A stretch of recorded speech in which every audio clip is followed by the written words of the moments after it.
থেকে আমি নষ্ট করে দিলাম, সব প্রথাগুলিকে আমি পুঁতে দিলাম। সকল দিকে আপনার মানুষেরা দাঁড়িয়েছিল। নবীজি বললেন, এ মানব সকল, জাহেলি কাজ তোমরা করিবে না। আমাদের সমাজে যদি দেখতে যাই, জাহেলি প্রথা একাধিকভাবে প্রচলিত আছে না নাই? নাই, অনেক অংশে জাহেলি প্রথা চালু আছে।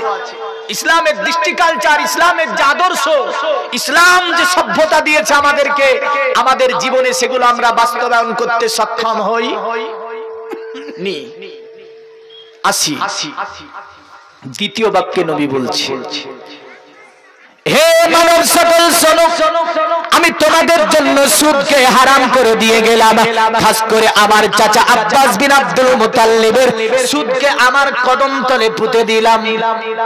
আব্বাস নিচে দাঁড়িয়েছিল, ইনি আরবের ব্যাংক, পুরা মক্কাকে একদম বুঝলেন সুদে টাকা দিয়ে রেখেছে। সুদ প্রচলন আছে না নাই গো? ইন্টারেস্ট চালা, ইন্টারেস্ট।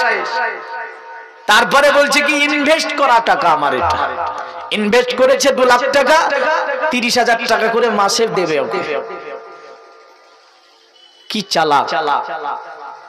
সুদের সংজ্ঞা, সুদের ডেফিনিশনটা কি একটু ভালোভাবে অনেক আলেম আছে গ্রামে, আমি শুনেছি, একটু জেনে নেবেন, বুঝতে পারবেন যে সুদটা কি জিনিস।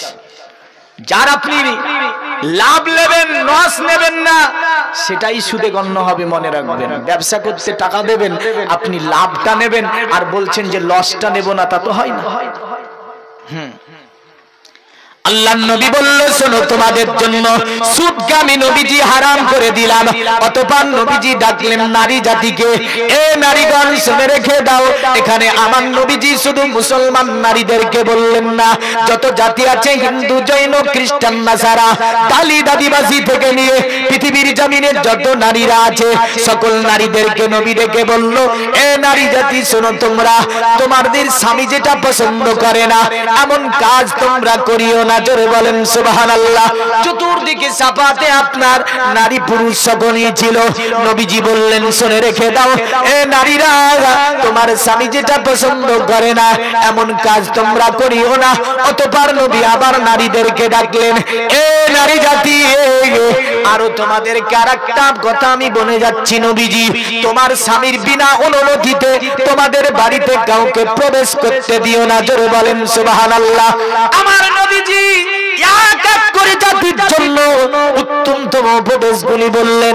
অতঃপর তিনি বলতেছিলেন, এ মক্কার মানুষ, আমি হয়তো মক্কাতে আর আসবো না, তবে তোমাদেরকে আমি তোমাদের কাছ থেকে যদিও আমি নবীজি চলে যাই, তবে আমার জীবনের সবচেয়ে বড় মজিজা, যেটা আমার জীবনের সবচেয়ে যেটা বড় মজিজা, এটা কিন্তু তোমাদের কাছে রেখে যাব।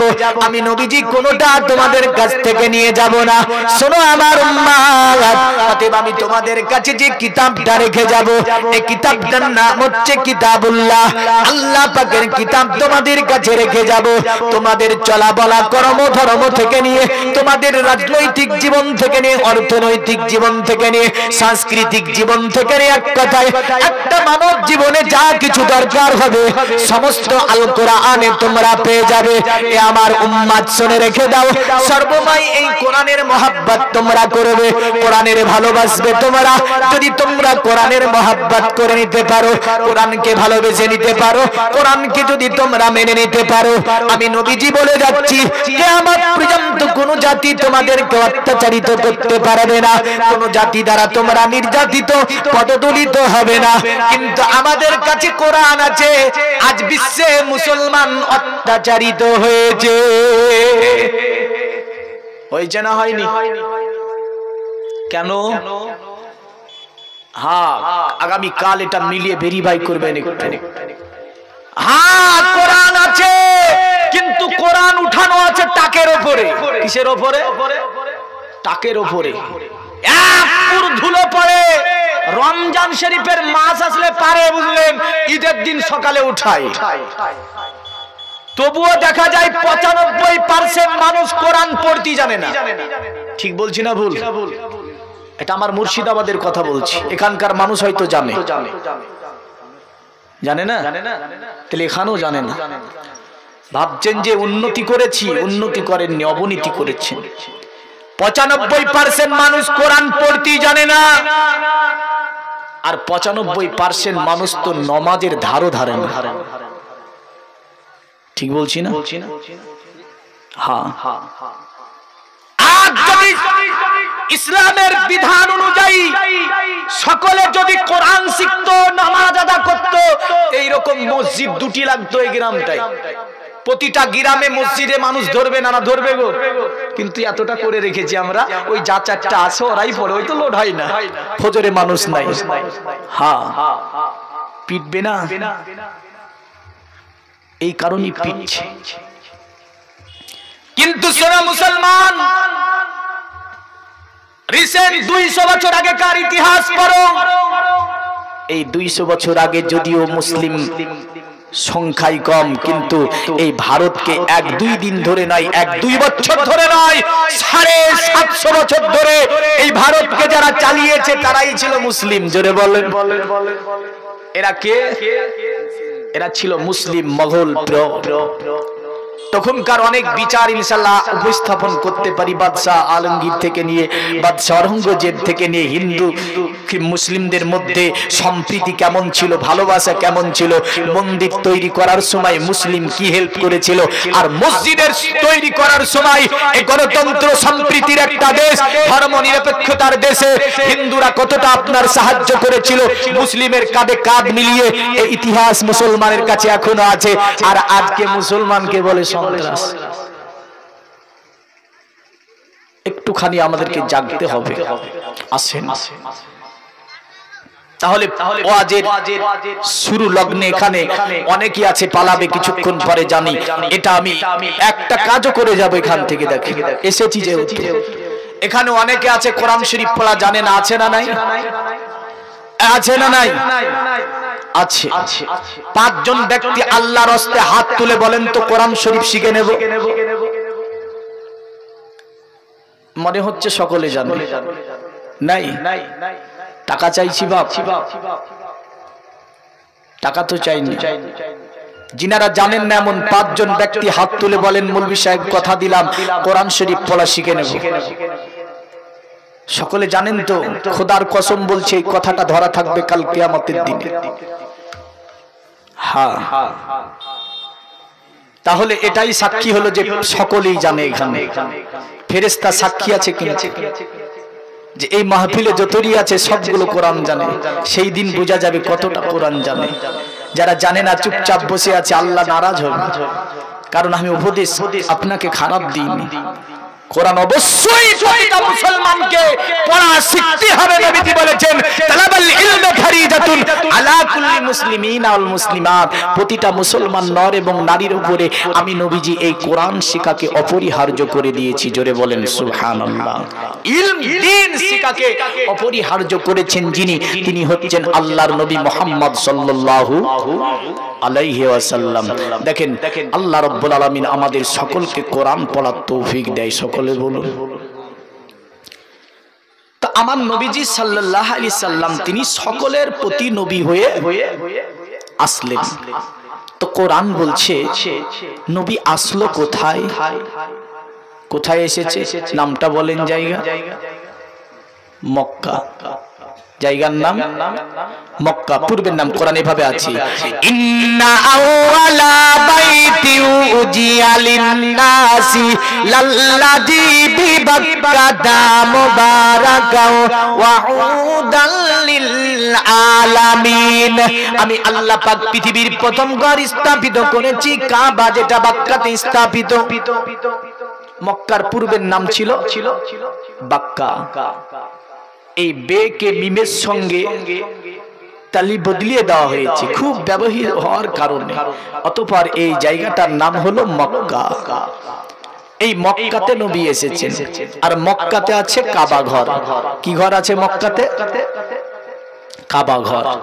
নবীজি একদিন আল্লাহকে বলছে, এ আমার আল্লাহ তুমি কাবা মুআজ্জামা অতএব এই মক্কা তুমি কসম করেছো, মক্কাতে তোমার কাবা ঘর আছে এই কারণে কসম করেছো। আমার নবী আল্লাহ বলে না গো নবী না, কাবা মুআজ্জামার জন্য আমি আল্লাহ কসম করি না। আমার নবী আল্লাহকে বলে আল্লাহ তাহলে কাবার মধ্যে একটা পাথর আছে, পাথরটার নাম হচ্ছে হাজরে আসওয়াদ, এই হাজরে আসওয়াদ পাথরের জন্য তুমি কসম করেছো। আমার নবী আল্লাহকে বলছেন না গো নবী না, অতএব আমি হাজরে আসওয়াদের জন্য কসম করি না। আমার নবী আল্লাহকে বলছে আল্লাহ ওগো আমার আল্লাহ তাহলে মক্কাতে আরো দুটি পাহাড়, একটার নাম সাফা দ্বিতীয়টির নাম মারওয়া, এই সাফা মারওয়া পাহাড়ের জন্য কসম করেছো। আমার নবী আল্লাহকে বলে আল্লাহ বলে নবীকে না গো নবী না, আমার নবী আল্লাহকে বলে আল্লাহ তাহলে মক্কাতে একটা জায়গা আছে, জায়গাটার নাম হচ্ছে আরাফাতের ময়দান, এই আরাফাতের ময়দানের জন্য কসম করেছো। আমার আল্লাহ বলে না গো নবী না, আরাফাতের ময়দানের জন্য আমি আল্লাহ কসম করি না। আমার নবী আল্লাহকে বলে ওগো আমার আল্লাহ তাহলে তুমি মক্কার কসম কেন করেছো? আমার আল্লাহ বলে ওগো আমার নবী, আমার নবী শুনুন মক্কার কসম আমি আল্লাহ এই কারণেই করেছি লা উকসিমু বিহাযাল বালাদ ওয়া আনতা হিল্লুম বিহাযাল বালাদ ওয়া ওয়ালিদি ওয়া মা ওয়ালাদ। আমার নবী ওই মক্কাতে আপনি জন্মগ্রহণ করেছেন, আপনার পিতৃপুরুষ যারা তারা ওই মক্কাতে জন্মগ্রহণ করেছে, এই কারণে আমি আল্লাহ মক্কার সম্মানকে বাড়িয়েছি। জোরে বলেন সুবহানাল্লাহ। এই দুনিয়ার মুমিন মুসলমান এই কারণে সনাতন ধর্মের একটা বিখ্যাত কিতাব, কিতাবটির নাম হচ্ছে মহাভারত। এই মহাভারতে বলেছে কালক্রমে বিষ্ণু যশোদ নামেতে ব্রাহ্মণ সম্ভব নগরেতে জন্ম লইবেন, তখন মহাবীর্য মহাবুদ্ধি কলকিতার ঘরে জন্মিবে যথাকালে দেবকার জাতরে। দুনিয়াটা যখন অন্ধকারে আচম্বিত হয়ে যাবে, এক আল্লাহর ইবাদত করার মানুষ থাকবে না, এক আল্লাহকে ডাকার মানুষ থাকবে না, ওই সময় আমার আল্লাহ বিষ্ণু যশের ঘরে একজন ব্যক্তিকে পাঠাবে। এখন বিষ্ণু যশটা কি বললো যে বিষ্ণু যশের ঘরে মহাদুর্বব্রহ্ম একটা ব্রাহ্মীয় গোত্রে উনি আসবে। কি গোত্রে? শব্দগুলো মনে রাখবেন। বলল বিষ্ণু যশের ঘরে এমন একটা গোত্র হবে যে গোত্রটা হবে ব্রাহ্মণ, ব্রাহ্মণ গোত্রে আসবে। এই দুটি শব্দ সংস্কৃতি শব্দ। ব্রাহ্মণের সংজ্ঞা বেদে আছে, ব্রাহ্মণ তাহাকে বলে তাদেরকে বলা হয় যারা আল্লাহর ইবাদতে নিজেকে মনোনিবেশন করে দিল, তারাই হচ্ছে ব্রাহ্মণ। ব্রাহ্মণ তারা যারা আল্লাহর ইবাদতে নিজেকে মনোনিবেশন করলো, তারাই হবে ব্রাহ্মণ। তবে এখন তো ব্রাহ্মণ একটা জাতি বা গোষ্ঠী। হ্যাঁ, এর আরবি কি হবে? প্রভাবশালী গোত্র বলতে এই গোত্রটা ছিল কুরাইশ। কি ছিল? গোত্রটা কি ছিল? কুরাইশ। নবীজি এসেছেন যে গোত্রে, ওই গোত্রটার নাম কি? কুরাইশ। কুরাইশ গোত্রে আমার নবী এসেছেন। আর নবীর বাবার নাম কি ছিল? বলেন বলেন। নবীর বাবার নাম কি? অনেকে জানে না মনে হচ্ছে। নবীর বাবার নাম হচ্ছে আব্দুল্লাহ। আব্দুল্লাহ মানে কি? আব্দুল শব্দের অর্থ হচ্ছে বান্দা। আব্দুল্লাহ মানে আল্লাহর বান্দা বা আল্লাহর গোলাম। এই নামটা জাহেলি যুগে আব্দুল মুতাল্লিব নিজের ছেলের রেখেছিল। এখন যদি দেখি আমি এই যে বিষ্ণু যশটাকে, পৃথিবীর মুমিন মুসলমান বিষ্ণু যশ শব্দটি সংস্কৃতি শব্দ। বিষ্ণু যশের যদি বাংলা করা হয়, বাংলা হবে আল্লাহর দাস, বাংলা হবে আল্লাহর গোলাম। আর যদি আরবি করা হয়, আরবি হবে আব্দুল্লাহ, মানে আব্দুল্লাহর ঘরে ব্রাহ্ম গোত্র বলতে কুরাইশ গোত্রে একজন মনীষী, একজন মনীষী দুনিয়াতে আসবে। জোরে বলবেন না। যিনি অন্ধকারকে আলোকিত বানাবে, ওই মানুষটা আসবে একটা প্রভাবশালী গোত্রে। কখন আসবে? বলল যখন আল্লাহর ইবাদত করা দুনিয়াতে আর কেউ থাকবে না। দুনিয়ার মুমিন মুসলমান শুধু তাই নয়, সনাতন ধর্মের আরেকটা গুরুত্বপূর্ণ কিতাব, কিতাবটির নাম হচ্ছে ভবিষ্য পুরাণ। আমরা বলি আমাদের কিতাবের নাম হচ্ছে আল কোরআন, আর সনাতন ধর্মে একটা কিতাব আছে, কিতাবটির নাম হচ্ছে ভবিষ্য পুরাণ। এই ভবিষ্য পুরাণের মধ্যে আপনার মনীষীগণ এভাবে বলেছেন, অতএব এতস্লিলম তারে মিনচ্চ আদর্জন সম্ভাবিত মহামাদিতি জ্ঞাত শিক্ষো সকা সম্ভাবিত নিপ্রসেজাত মহাদ এবং মরি ইস্তাল নিবাসী নমো গঙ্গা জলশ্চ সংস্নপ্প পঞ্চগব্য সম্ভবিতে নমস্তে বিরিজানাথ মরু ইস্তাল নিবাসীনে তীব্ররসুর নসে বহুমায়া প্রবার্তিনে। বলল শোন এ জগতি মানুষেরা, দুনিয়ার জমিনে মরুর প্রান্তরে একজন ব্যক্তি আসবে, নাম বলতে গিয়ে নামটা তারা বলল, ওনার নাম হবে মুহাম্মদ। আর আরবিতে মুহাম্মদ, আরবিতে কি হবে? মুহাম্মদ। আর ওরা বলল মাহমদ, শিক্ষো সাকা সম্ভাবিত। এই মাহমদ যিনি, এটা সংস্কৃতি শব্দে বলেছে। এই মুহাম্মাদের চরিত্র হবে অতি উত্তম।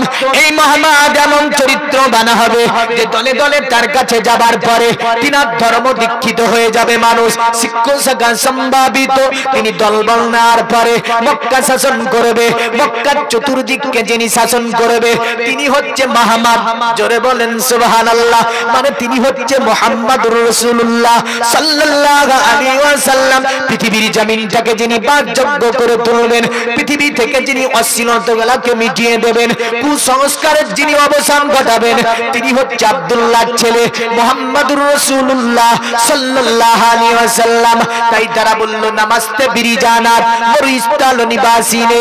এ মরুস্থলে আগমনকারী ব্যক্তি, এ মরুস্থলে আগমনকারী ব্যক্তি, তোমাকে জানাই আমরা শতবাদ, তোমাকে জানাই আমরা সাধুবাদ, তোমাকে জানাই আমরা প্রণাম। তীব্র রসুরাসায় বহুমায়া প্রবার দিনে, দয়া করে কাল কিয়ামতের দিনে যখন অতি খুব কঠিন দিন হবে, কেউ কাউকে চেনা দেবে না, দয়া করে তোমার কদমের ছায়ে আমাদেরকে একটু জায়গা দেবে, আমাদের জীবনটা ধন্য হয়ে যাবে। বলল যখন খুব কঠিন হাসর হবে। এটা একটা সনাতন ধর্মের কথা বলছি, যে তীব্র রসুল সেই বহুমায়া প্রবার দিনে যখন খুব কঠিন হবে দিন, সেই দিনে দয়া করে তোমার কদমের ছায়ে আমাদেরকে একটু জায়গা দিও, তো আমাদের জীবনটা ধন্য হয়ে যাবে। তাহলে নবীজিকে তারাও মেনেছে। যদি বাহ্যিক ভাবে ধর্ম করতে গিয়ে না মানে তো কিছু করার আছে? আছে? নাই। দেখেন পৃথিবীর জমিনে আমার নবীজি সাল্লাল্লাহু আলাইহি সাল্লামের চরিত্র নিয়ে বেদ পুরাণ ভবিষ্য পুরাণ গীতা রামায়ণ যাই দেখেন না কেন, নবীজির চরিত্র হচ্ছে অতি উত্তম। জোরে বলেন সুবহানাল্লাহ। সব জায়গাতে বলেছে আমার নবীর চরিত্র উত্তম। শুধু তাই নয়, দুনিয়ার জমিনে মার্কিন যুক্তরাষ্ট্রের একজন বিজ্ঞানী যার নাম ছিল নীল আর্মস্ট্রং, তিনি 1969 খ্রিস্টাব্দে যখন চাঁদের মাটিতে পা দেয়, সেখান থেকে ফিরে এসে সেখানে একটা সেমিনার হয়েছিল বিজ্ঞানীদের। তো তিনি বলেছিল, শোন পৃথিবীর মানব, আমি বেদ কোরআন পুরাণ ভবিষ্য যা কিছু আছে আমি সব কিতাব গবেষণা করে দেখলাম, কিন্তু আমি মুসলমানদের কিতাব কোরআনে যা পেয়েছি যা অন্য কোনো জিনিসে পাইনি। চাঁদের মাটিতে আমি যে দাগ দেখেছিলাম ওই দাগের ফয়সালা দিয়েছে কোরআন ও হাদিস, আর ওই চাঁদে দাগ আছে, কিন্তু মুহাম্মাদের জীবনে আমি পড়ে দেখেছি মুহাম্মাদের জীবনে কোনো দাগ নাই। জোরে বলেন সুবহানাল্লাহ। বর্তমান সোশ্যাল মিডিয়াতে জায়গা জায়গা দেখতে পাচ্ছি নবীজিকে নিয়ে, নবীজির চরিত্রের উপরে বহু রকমের কথা বলছে, কিন্তু বড় বড় পণ্ডিতগণ আমার নবীজির চরিত্রের প্রশংসা করে গিয়েছে। জোরে বলবেন না? আল্লাহর নবী জনাবে মুহাম্মদুর রাসূলুল্লাহ সাল্লাল্লাহু আলাইহি সাল্লাম এসেছে কোথায়? বলল নবীজি আসবে অতএব একটা মরুর প্রান্তরে। আর বেদে বলছে এইভাবে অতএব তিনি আসবে সম্বুলে বিষ্ণু জসেতে গ্রহে মহাদুর্গ ব্রহ্ম হমসুমাতং সুমাতং মধুরী বিব। তিনি আসবে সম্বুল নামে শহরে। সম্বল শব্দটি সংস্কৃতি শব্দ। সম্বল শব্দে যদি বাংলা করা হয়, বাংলা হবে আমানতের এলাকা। সম্বলের বাংলা হবে আপনার উঁচু দ্বীপ। সম্বলের বাংলা হবে শান্তির জায়গা। আর যদি আরবি করতে যান, আরবি হবে ওয়াহাজাল বালাদিল আমিন। আমানতের শহর হচ্ছে মক্কা। এই মক্কা হচ্ছে আমানতের শহর। বলল সম্বলে নবী আসবে। পণ্ডিতকে বলল, গো পণ্ডিত, তুমি তো বলছো সম্বলে নবী আসবে, বাবার নাম বললে বিষ্ণুজা হবে। এ পণ্ডিত, তুমি দয়া করে বলবে ওই নবীটার মায়ের নাম কি হবে? বলল শুনে রেখে দে, ওই নবীটার মায়ের নাম হবে ওই নবীকে যে নারীটা জন্ম দেবে, ওই নারীটা হবে বড় ভাগ্যবতী, ওই নারীটা হবে বড় মাধুর্যবান, ওই নারীটা হবে বড় চরিত্রবান, ওই নারীটা হবে বড় সুন্দরী। আপনি যদি এই শব্দগুলানের সংস্কৃতি শব্দ দেখতে যান, সংস্কৃতি শব্দ হবে সুমতি। সুমতি শব্দের অর্থ সুন্দরী, সুমতি শব্দের অর্থ মাধুর্যবান, সুমতি শব্দের অর্থ আদর্শবান। আর যদি আরবি করতে যাওয়া হয়, আরবি হবে আমেনা, মানে আমেনা নারী ওই ব্যক্তিকে জন্ম দেবে। জোরে বলেন সুবহানাল্লাহ। বলল পণ্ডিত, এ পণ্ডিত, দয়া করে তুমি বলবে ওই নবীকে যে জন্ম দেবে আমেনা নারী, ওই ছেলেটার নাম কি হতে পারে? আপনার জগবেদে এইভাবে বলল, ছেলেটার নাম হবে নরাসং সুদিষ্টিজম পচং সপ্রতস্তমাং। অতএব ওই ছেলেটির নাম হবে নরাসং। নরাসং শব্দটির অর্থ হচ্ছে আপনার প্রশংসিত। আর যদি এই প্রশংসিত আরবি করা হয়, আরবি হবে মুহাম্মদ। জোরে সাল্লাল্লাহু আলাইহি সাল্লাম বলেন। তাহলে নারাসা কয়েকটা শব্দ বললাম।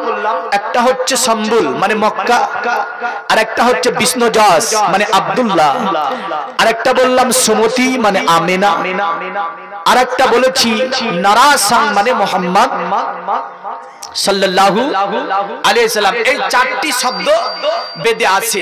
এখন বেদে মুহাম্মদ নাম কটা মন্ত্রে আছে?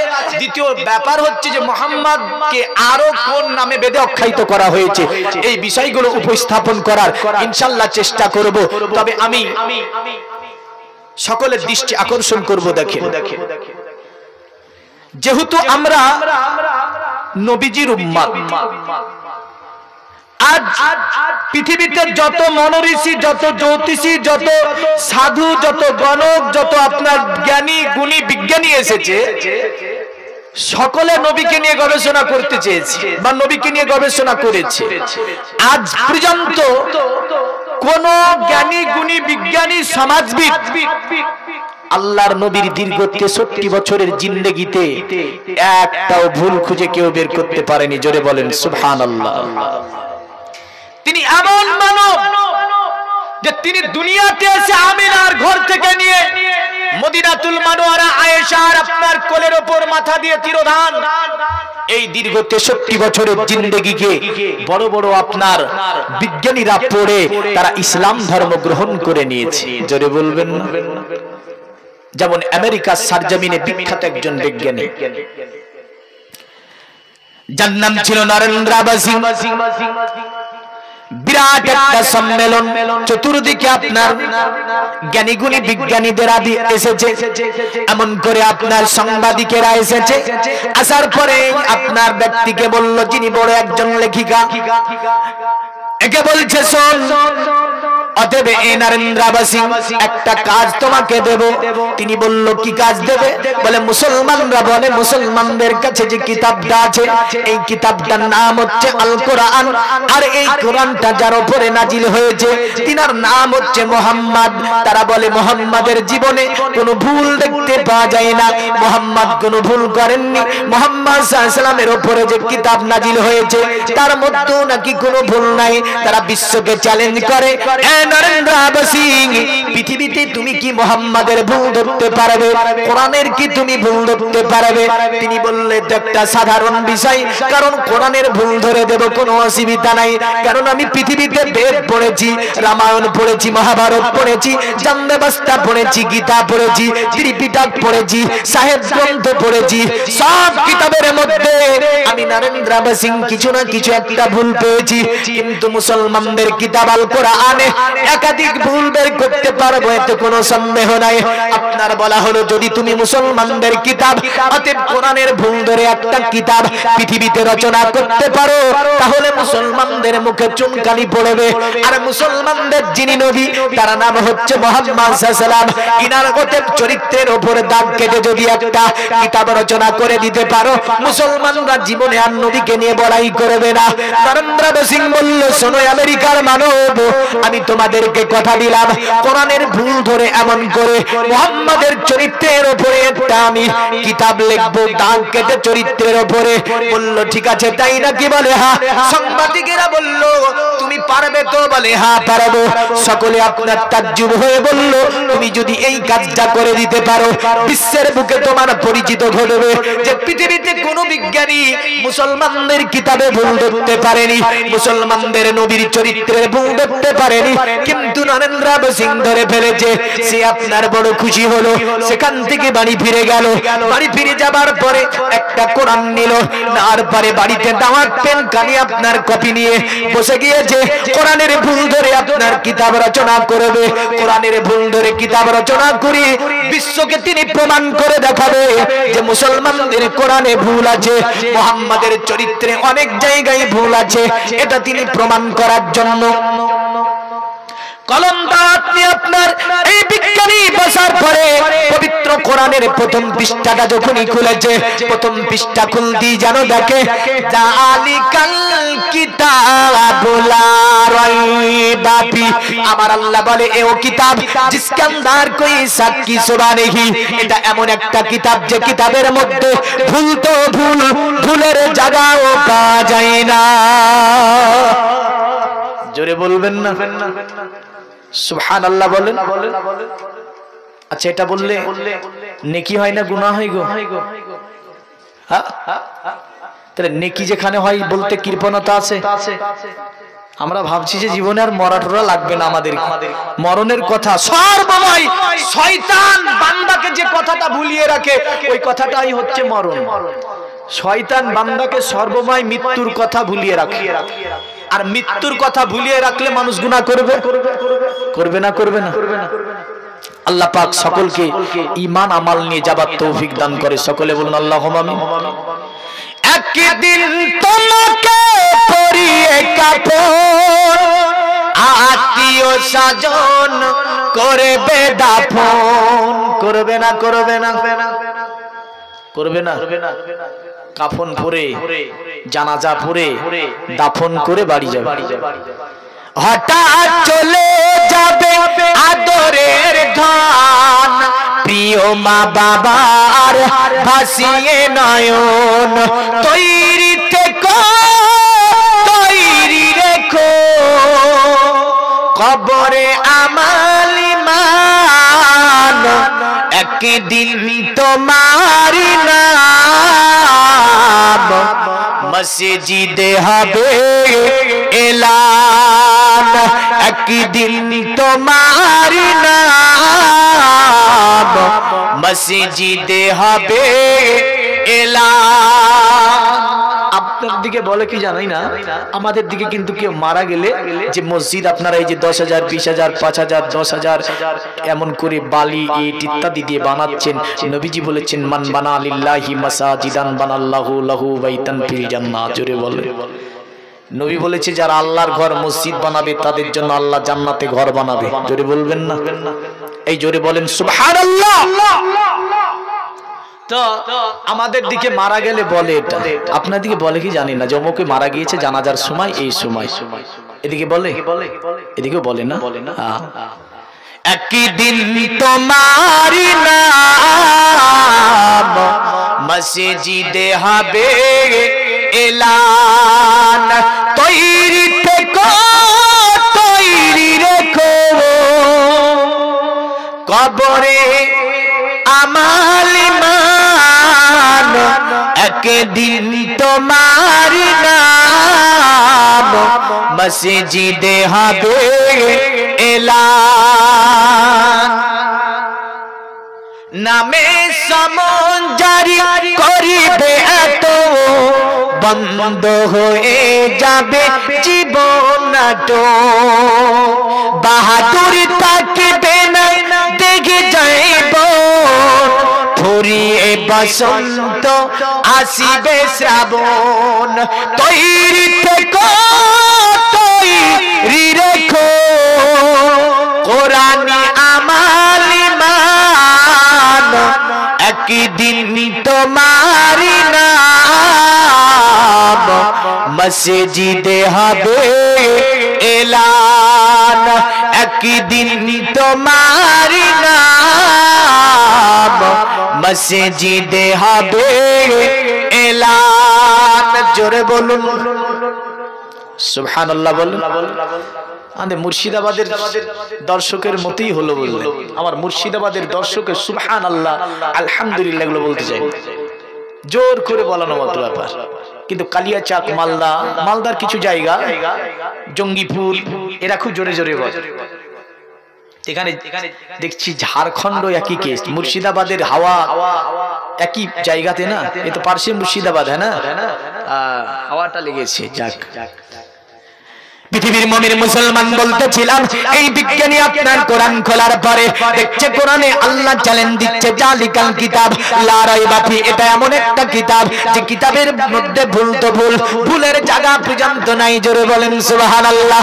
নরেন্দ্র সিং বলে পৃথিবীতে অনেক কিতাব দেখেছি কোন কিতাবে এমন চ্যালেঞ্জ ঘোষণা করে না কিন্তু এই কিতাবের প্রথমে দেখছি চ্যালেঞ্জ ঘোষণা করা হচ্ছে ভুল তো ভুলের জায়গা পর্যন্ত নাই এই মহান বিজ্ঞানী আপনার একটা করে আয়াতকে পড়তে লাগলেন কোরআনের আপনার 114টি সূরা সব সূরাকে পড়ে শেষ করে ফেললো কিন্তু কোরআনের মধ্যে একটাও ভুল বের করতে সক্ষম হলো না এই দুনিয়ার মুমিন মুসলমান এই নরেন্দ্র সিং আবার এই কোরআন কি পড়তে শুরু করে দিল বুঝলেন একটা করে আয়াতকে আপনার তিনি গবেষণা করে একটা ভুল ধরার জন্য কিন্তু পুরো কোরআনকে দ্বিতীয়বার খতম করলো একটাও ভুল তো ভুলের জায়গাও খুঁজে বের করতে পারলো না জোরে বলেন সুবহানাল্লাহ এই নরেন্দ্র সিং আপনার অতঃপর দেখছে আমার আল্লাহ পাক আপনার নবীজির চরিত্র নিয়ে আল্লাহর কোরআন বলছে ইন্নাকা আলা খুলুকিন আযীম এ আমার নবী আপনি হচ্ছেন উত্তম চরিত্রের অধিকারী এই আয়াতটা যখন এই বিজ্ঞানীর সম্মুখে পৌঁছে গেল এই নরেন্দ্র সিং আপনার ভাবছে তাজ্জুব ব্যাপার পৃথিবীর জমিনে অতীব যখন কোন আপনার দেখবেন ছেলেরা পড়াশোনা করে স্কুল কলেজ ইউনিভার্সিটি কেউ বাংলা নিয়ে পড়াশোনা করে কেউ হিন্দি নিয়ে পড়াশোনা করে কেউ ম্যাথ নিয়ে পড়াশোনা করে কেউ জিওগ্রাফি নিয়ে পড়াশোনা করে এমন করে পৃথিবীর জমিনে এক একজন এক একটা সাবজেক্ট নিয়ে পড়াশোনা করে ইউনিভার্সিটি তার উপরে তাকে সার্টিফিকেট প্রদান করে কিন্তু আমার নবীজি পৃথিবীর জমিনে কোন ইউনিভার্সিটি পড়লেন না কোন স্কুল কলেজে পড়লেন না আমার আল্লাহ বলে আমার নবী পৃথিবীর স্টুডেন্টদেরকে অতএব ইউনিভার্সিটি সার্টিফিকেট প্রদান করে আর আমি আল্লাহ কোরআন দিয়ে আপনার চরিত্রের সনদ দিয়ে দিচ্ছি ইন্নাকা আলা খুলুকিন আযীম আপনি মহান চরিত্রের অধিকারী এই সনদটা আমি আল্লাহ কোরআন দিয়ে দিলাম নরেন্দ্র সিং বলে আমি তাহলে মুহাম্মাদের ভুল কি করে ধরবো কোরআনের ভুল কি করে ধরবো আপনার তৃতীয়বার চেষ্টা করলো জগতের মুমিন মুসলমান আপনার একবার নয় দুইবার নয় আপনার 2 বছরের মধ্যে 72 বার এই কোরআনকে খতম করেছিল কতবার 72 বার ভেরিফাই হচ্ছে একটাও ভুল বের করতে সক্ষম হলো না আচ্ছা আপনি আমি বুকে হাত দিয়ে বলতে পারবো যে আমরা বছরে 25টা খতম দিই কেউ পারবে আমরা তো ভাবি রমজান মাসে খতম পড়ার মাস আর বাদ বাকি মাসগুলো গান শোনার মাস সকলের জন্য বলছি না কিছু কিছু আর রমজান মাস হচ্ছে ইবাদত করার মাস একদম বুঝলেন রমজান মাস আসলে না আমার মুর্শিদাবাদে এগুলো বেশি দেখা যায় আপনাদের জানি না আমি যে দিদিকে তো রমজান মাসে আসিনি একদম বুঝলেন জীবনে নামাজও পড়ে না বুঝলেন কোরআন তো পড়ি না হারাম হালাল কিছু দেখা দেখি না সুদ জব চড়িয়ে খাচ্ছে আর রমজান মাস এসে দেখছে গোটা বছরের গুনাহ মাফ করবে বললেন টুপি মাথায় দিয়ে একদম আরাম পুঁজি আলাদা। হ্যাঁ, রমজান ইবাদতের মাস নিঃসন্দেহে, কিন্তু এই নয় যে রমজান শুধু ইবাদত হবে আর পুরো বছর যা ইচ্ছা করে বেড়াবেন, এটা হবে হবে এই ইবাদত তো আপনাকে আমাকে জান্নাতে নিয়ে যাবে না। হ্যাঁ, গোটা বছরের আপনারা যখন আল্লাহর ইবাদত করার মধ্যে যত গুনাহগুলি হবে, আল্লাহ বলে রমজানে আমি সব ক্ষমা করে দেব। জোরে বলেন। তবে ইবাদতের মধ্য দিয়ে থাকতে হবে আপনাকে আমাকে। আল্লাহ পাক সকলকে এই নামাজ পড়ার তৌফিক। সকলে বলুন আল্লাহুম্মা আমিন। কারণ নামাজের কথা তো অনেকে ভাববে যে না নামাজ পড়বো না। এই পৃথিবীর মুমিন মুসলমান এই নরেন্দ্র আবাসী গতবার 2 বছর পরে আমেরিকাতে আপনার বিরাট সম্মেলন ডাকা হলো। এই বিজ্ঞানীর কিতাব প্রকাশ করা হবে। আপনার তিনি মঞ্চের উপরে দাঁড়াবেন, তো তিনি আপনার গিয়েছেন কেমন করে জানেন? তিনার আপনার পরনে কারণে আমেরিকার নারীদের পোশাক স্কিট টাইট গেঞ্জি আর আপনার অশ্লীল পোশাক। এই পোশাক পরে সেই দিন কিন্তু নরেন্দ্র আবাসী যায়নি। সেই দিন যেন ঢাকা ঢোকা পোশাক, একটা ওন্না মাথায় রয়েছে। এই বিজ্ঞানী আপনার একটা আল্লাহর কোরআনকে বুকের সঙ্গে জড়িয়ে ধরেছে। ধরার পরে গুটি গুটি পায়ে এই মঞ্চের উপরে যখন উঠতে আছে, চতুর্দিকে সাংবাদিকরা ভাবছে ব্যাপারটা অন্যরকম লাগছে। জীবনে কোনোদিন এমন পোশাক দেখিনি। কারণ আমেরিকাতে যদি এমন একটা জায়গা, আপনার এমন একটা ওই পরিবেশে যদি কোনো মাথায় আপনার ওন্না দিয়ে থাকে, হাসবে হাসবে। কারণ তাদের পোশাকটা হচ্ছে কি অশ্লীল পোশাক। পোশাক যেটা এই যে হিন্দু, মুসলিম, খ্রিস্টান, জৈন, দলিত, আদিবাসী সকলের জন্য, শুধু মুসলমান বলেনি যে হিজাব পরো, ঢেকে বেড়াও। এই হিজাব পরার কথা সনাতন ধর্মে বলেছে, খ্রিস্টান ধর্মে বলেছে, জৈন ধর্মে বলেছে, নাসারা ধর্মে বলেছে। এমন করে যত ধর্মের পণ্ডিতগণ কিতাব রচনা করেছে, সকলে বলেছে নারী পর্দা করতে হবে। জোরে বলেন। নারী কি করতে হবে? পণ্ডিতকে জিজ্ঞাসা করছে, পণ্ডিত তুমি বলো নারীর পোশাক কেমন হবে? বেদে আসি তো পণ্ডিত বলছে অদং পসব্বে মপ্নি সনাতন পদকো হারো মাতে কসপলক দসন্ত সারি ব্রহ্ম ভুবিত। নারী যারা হবে তাদের পোশাক হবে মাথার তালু থেকে নিয়ে একদম পায়ের তালু পর্যন্ত। জোরে বলেন। বলল পণ্ডিত, যদি কোন নারী মাথার তালু থেকে নিয়ে পায়ের তালু পর্যন্ত পোশাক না পরে, বলল ওটা নারী হবে না। বলে কি হবে? বলে যে নারী অশ্লীল পোশাক পরবে, অশ্লীল পোশাক পরার পরে রাস্তাঘাটে ছোটাছুটি করবে, যে নারী হেলে দুলে চলবে, তার চলনে অন্য পুরুষকে আকৃষ্ট করবে, মাতে কসপলক দসন্ত সারি ব্রহ্ম ভুবিত, ওই নারীটা নারী হতে পারে না। ওই নারীটা হচ্ছে ধূর্ত শগুনের মতো। যে নারীর চলনে অন্য পুরুষ আকৃষ্ট হবে, পণ্ডিত বলল মাতে কসপলক দসন্ত সারি ব্রহ্ম ভুবিত, ওটা নারী নয় গো, ওটা হচ্ছে শগুনের মতো। পৃথিবীর মুমিন মুসলমান নরেন্দ্র আবাসী স্টেজের উপরে আরোহণ করেছে। সকলের একটা আশা যে আমাদের বিজ্ঞানী মুসলমানদের মুখে চুনকালি ফেলে দিয়ে নিশ্চয়ই কিতাব লিখেছে। কিন্তু এই নরেন্দ্র আবাসী এর মাথায় একটা ওড়না। তাজ্জুব হয়ে বলছে কি ব্যাপার, কিতাব কোথায়? তিনি বুক থেকে আপনার যে কিতাবটা হাতে নিলেন, নেওয়ার পরে দেখিয়েছে এই তো কিতাব, যার নাম হচ্ছে আল কোরআন। আমি একবার নয়, দুইবার নয়, 2 বছরের মধ্যে 72 বার এই কোরআনটাকে আমি বারবার ভেরিফাই করে দেখেছি। খোদার কসম পৃথিবীর জমিনে সব কিতাবের ভুল আমি ধরে দিতে পারবো, কিন্তু মুসলমানদের কিতাব আল কোরআন, এই কোরআনে ভুল তো দূরের কথা, ভুলের জায়গা পর্যন্ত আমি খুঁজে পাইনি। তাই বলছো শোন দুনিয়ার মানুষ, আমি 72 বার কোরআনকে পড়ে যা পেয়েছি, আমি ধর্মকে ত্যাগ করতে বাধ্য হয়েছি।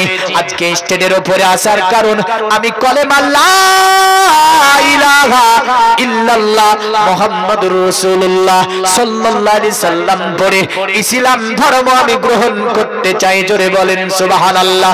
এই জগতের মুমিন মুসলমান মনে রাখবেন, আল্লাহর নবী জনাবে মুহাম্মদুর রাসূলুল্লাহকে নিয়ে ভবিষ্যৎ পুরাণ তাই বলল, অতএব ওনার চরিত্র হবে উত্তম।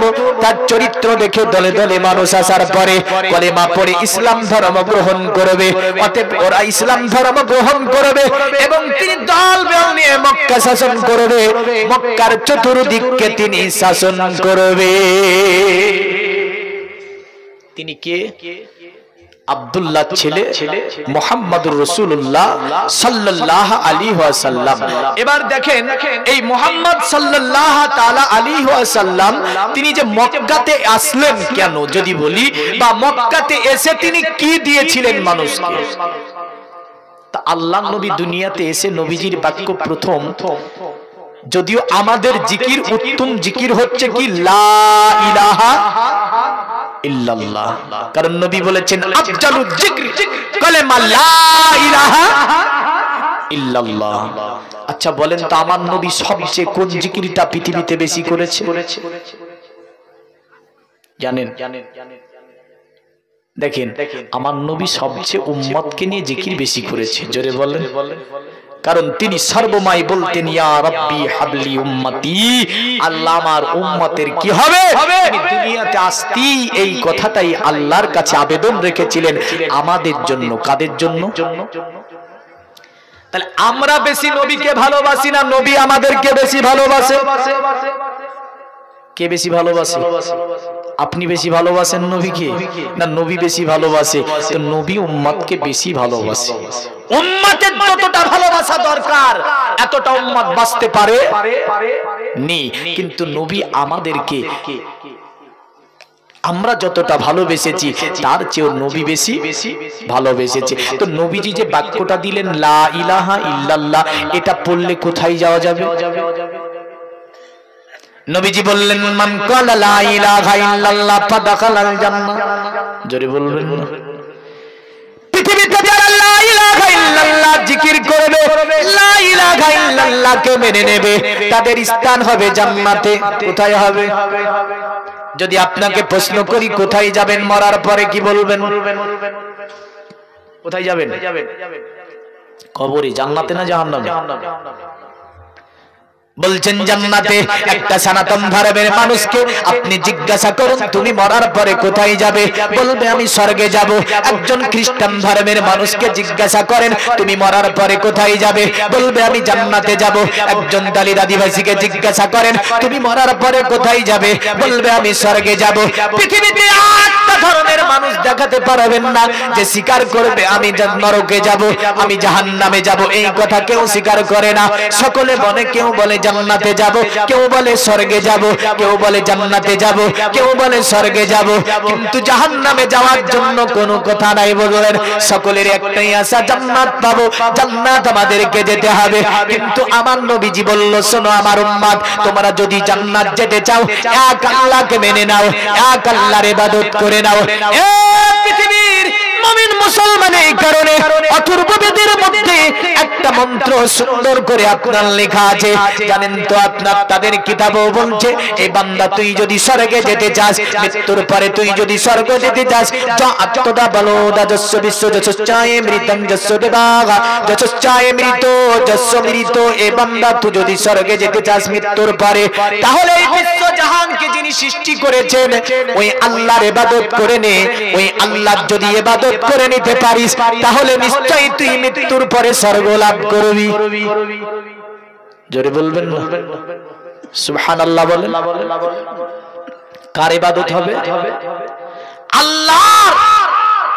তো বলল যদি তোরা মৃত্যুর পরে স্বর্গ লাভ করিতে চাস তাহলে তোরা ওই আল্লাহর ইবাদত কর যে আল্লাহ সমগ্র পৃথিবীটাকে সৃষ্টি করেছে। শুধু তাই নয়, আপনার আমাদের মধ্যে যেমন করে আমার নবীজি সাল্লাল্লাহু আলাইহি সাল্লাম, যেমন করে আপনার আমার নবীজি কোন মৃত্যু সজ্জিত ব্যক্তিকে আপনার আমাদের দিকে পড়ায় কি গিয়ে বলে একটু তওবা পড়ে নাও, তওবা পড়ে নেওয়ার পরে কলেমা পড়ানো হয় তাকে। কলেমা যদি জবান দিয়ে বের হতে না চায়, কসার মধ্যে আঙ্গুল ভরে দিয়ে বের করে টেনে বেরাই না। জীবনে পড়েনি তাই বেরাই না, আর যদি পড়তো তো নিশ্চয় বেরিয়ে যেত, ঠিক না? আমার সমাজে এমনও অনেক যুবক আছে যে কলেমাটা ঠিক করে পড়তে পারে না, আছে না নাই? নাই আছে। বলেন তো, যে ব্যক্তিটা কলেমাটা শুদ্ধ করে পড়তে পারে না ও জান্নাতে যাবে না জাহান্নামে যাবে? আপনারাই ফয়সালা দেন, আমি কিছু বলবো না। যে ব্যক্তিটা জান্নাতের টিকিট যেটা সেটা যদি পড়তে না পারে ও জান্নাতে যাবে? এই জান্নাতের টিকিট কোনটা বলেন তো? জানেন না? বুখারী শরীফের হাদিস, হাদিস শরীফের রাবী হযরতে সাঈদ ইবনে মুআল্লা রাদিয়াল্লাহু তাআলা আনহু সাহাবী বর্ণনা করছে, আমি একদিন নামাজ পড়ছিলাম, তো নবীজি সাল্লাল্লাহু আলাইহি ওয়াসাল্লাম পাশ থেকে ডাকছে সাহাবীকে, এ সাঈদ। তো সাহাবী তো নামাজ পড়ছে আর নবীজি পাশ থেকে ডেকেছে। তো সাহাবী নামাজকে এত ভালোবাসতে বললেন, আমাদের পায়ে যদি মশা লাগে এক পা তুলে আর এক পায়ে মারি লাথি, মারি না? কারণ মশার কামড় সহ্য হয় না। দ্বিতীয় নাম্বার হচ্ছে পাংখা দেখে নে, কোথায় পাংখা আছে, ওই পাংখা ছেড়ে বুঝলেন কাতার জামুনটা হোক, এই পাংখা ছাড়বো না। এমন মুসল্লি আছে আমাদের মসজিদে। তারপরে মসজিদে যাবার পরে বুঝলেন ইচ্ছা মতো দাঁড়াই, এমন মুসল্লিও আছে। সামনেকের কাতার ফাঁকা থাকা, যা ইচ্ছা তা হোক, ইচ্ছা মতো দাঁড়াই। কিন্তু সাহাবীদের নামাজ ছিল এমন নামাজ, তীর লেগে গেল সাহাবীদেরকে নামাজ থেকে আপনার হটানো সম্ভব হয়নি। জোরে বলেন, এ ছিল নবীজির সাহাবীরা। নবী ডেকেছে। সাহাবী সাঈদ ইবনে মুআল্লা বলছে, আল্লাহ আমি তো নামাজ পড়ছি, নবী ডাকছে, কি করব? আল্লাহর নবী দ্বিতীয়বার ডাকছে সাঈদ। সাহাবী মনে মনে ভাবছে, আল্লাহ নামাজ পড়ছি, নামাজ ছাড়বো নাকি নবীর ডাকে সাড়া দেব? নামাজ ছাড়তে পারে না। আমার নবী দ্বিতীয়বার ডাকে, ও সাঈদ। সাঈদ ইবনে মুআল্লা তিনি আপনার নামাজ ছাড়তে পারলেন না, নামাজ কমপ্লিট করলেন। নামাজ কমপ্লিট করে দৌড় দিয়ে নবীজির কাছে গিয়েছেন, নবীজিকে সালাম দিলেন। আমার নবীজি সালামের উত্তর ফিরিয়ে দিলেন। সাহাবী বলছে, ইয়া রাসূলুল্লাহ, আপনি যখন প্রথম নম্বরে আমাকে ডাক দেন, আমি সাহাবী নামাজে দাঁড়িয়ে গিয়েছিলাম। দ্বিতীয় নম্বরে যখন ডাক দেন, আমি সাহাবী নামাজ পড়তেছিলাম। তৃতীয়বারে যখন ডাক দেন তখনও নামাজ পড়তেছিলাম। ইয়া রাসূলুল্লাহ, এই কারণে আপনার ডাকে সাড়া দিতে পারিনি। আমার নবী সাহাবীর দিকে তাকিয়ে বলে, এ সাঈদ, আমি নবীজি কি তোমাদেরকে কোরআন এনে দিইনি? কোরআনের ওই বিধানটাকে তোমার জানা নাই? সাঈদ ইবনে মুআল্লা বলছে, ইয়া রাসূলুল্লাহ, ইয়া হাবিবাল্লাহ, গো নবীজি কোন বিধানের কথা বলেন? আমি সাহাবী, আমার তো জানা নাই। আমার নবীজি বলে, ইয়া আইয়ুহাল্লাযিনা আমানুস্তানিবু লিল্লাহি ওয়া লিররাসূলি ইযা দাআকুম। এ পৃথিবীর ইমানদার, এ পৃথিবীর বিশ্বাসীরা, যখন তোমাদের কাছে আল্লাহ আল্লাহর রাসূলের তরফ থেকে ডাক আসবে, তোমরা সব কাজ বন্ধ করে দিয়ে আল্লাহ আল্লাহর রাসূলের ডাকে সাড়া দিয়ে দাও, এটি তোমার জীবনের মঙ্গল আছে। জোরে বলেন সুবহানাল্লাহ। সাঈদ ইবনে মুআল্লা তিনি ভাবছেন, তাহলে তো আমাকে উত্তর দেওয়ার দরকার ছিল, কিন্তু আমি উত্তর দিতে পারিনি। নবীকে বলে, ইয়া রাসূলুল্লাহ, ক্ষমা করে দেন, আমার দের হয়ে গিয়েছে আপনার ডাকে সাড়া দিতে। আমার নবী সাহাবীর ঠট করে কবজাখানাকে ধরে ফেললেন। হাতের কবজাটা ধরার পরে আমার নবী বলে, এ সাহাবী, এ সাহাবী, আমি কি তোমাদেরকে এমন জিনিস এনে দিইনি যেটা দুনিয়ার জমিনে তুমি যখন পাঠ করবে আল্লাহ পাক তোমার নসিবে জান্নাতকে লিখে দেবে? জোরে বলবেন না? জান্নাত তো জিজ্ঞাসা করলে তো এক কথায় উত্তর দিলেন, জান্নাত যাব। কিন্তু নবীজি বলছে, আমি কি তোমাদেরকে এমন জিনিস এনে দিইনি যেটা পাঠ করলে আল্লাহ পাক তোমাকে তোমার নসিবে জান্নাত লিখে দেবে? সাহাবী বলছে, ইয়া রাসূলুল্লাহ, দয়া করে নিশ্চয় আপনি সেটা এনে দিয়েছেন আমাদের কাছে, তবে দয়া করে সেটা একটু আমাকে বলে দেবেন। আমার নবী বলে, এ আমার সাহাবী, যেটা তোমাদেরকে মক্কাতেও দিয়েছি, আমি নবী মদিনাতেও এসে দিয়েছি। সাহাবী বলে, ইয়া রাসূলুল্লাহ, বলুন এমন ওই দোয়াটা বা ওই জিনিসটা কোন জিনিস? আমার নবী বলে, আমার সাহাবী, পৃথিবীর জমিনে যখন আল্লাহর কোন বান্দা দাঁড়িয়ে দাঁড়িয়ে আল্লাহ পাকের ইবাদতে দাঁড়িয়ে দাঁড়িয়ে এমন করে সূরাতুল ফাতিহা তেলাওয়াত করে, উম্মুল কোরআন পড়ে, আমার আল্লাহ বান্দার নসিবে জান্নাতকে লিখে দেয়। জোরে বলা যাবে না? উম্মুল কোরআন সূরা ফাতিহা, যার নাম হচ্ছে সূরাতুস সালাত, নামাজের সূরা। এটা জোরে বলেন সুবহানাল্লাহ। এমন কোন সূরা ডাইরেক্টলি নামাজের সূরা বলা হয়নি, যে কোনো তোমার যেটা সহজ হবে নামাজে সেই সূরাটা তুমি কি করো, নামাজে তেলাওয়াত করো। কিন্তু নবীজি এই সূরাটার নামকরণ করতে গিয়ে 20টা নামকরণ করেছেন, তার মধ্যে একটা নাম হচ্ছে সূরাতুস সালাত। এটা হচ্ছে নামাজের সূরা। জোরে বলবেন। এই সূরা ছাড়া নামাজ হবে? কত ফাজিলাত! নবী বলছে কোন যখন উম্মত আমার এই সূরাটাকে পড়বে আল্লাহ পাক তার নসিবে জান্নাতকে লিখে দেবে। এখন বলেন যে আমার ঘরের মুসলমান দুনিয়াতে এই সূরা ফাতিহা মুখস্থ না করে মারা যাবে, আমি জানি না তাকে কোন দোয়া বা কোন দাওয়া তাকে জান্নাতে নিয়ে যাবে, এই যে বিষয় আমার জানা নাই।